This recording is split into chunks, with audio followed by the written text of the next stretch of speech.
egameni likayise, egameni likanyana, egameni likamoya oyingcwele. Bawo wethu osemazulwini, malingcwalise igama lakho, ubunkani bakho mabufike, intando yakho mayenziwe emhlabeni njengokuba isenziwa emazulwini. Kudala ngikhala njalo, Thixo ungiboni na, ingaba ungiva na, phendula imithandazo yami. Kudala ngikhala njalo, Thixo ungiboni na, ingaba ungiva na, phendula imithandazo yami.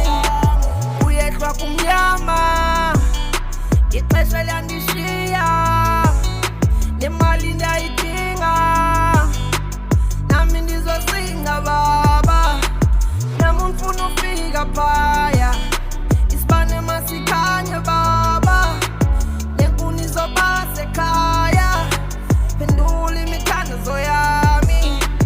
Eloi, Eloi, Eloi, lama sabakatane.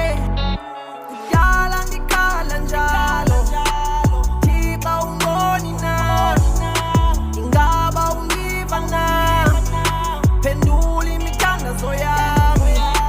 Kudala ngikhala njalo, Thixo ungiboni na, ingaba ungiva na, phendula imithandazo yami.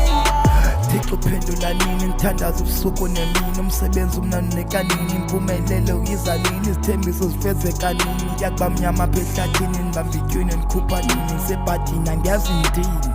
Still ndiyathandaza ndiguqa ngedolo, still ndiyancambaza ndilandela ukholo, umzimba uyachaza ethumbi nakhonto, xa ndofuna itorho iinyawo zami bayimoto. Can you imagine life yonke ilonto, xa umphefumlo uqhelekile uphazamisa ingqondo, kulo mhlaba kusebenza uthando okanye inzondo.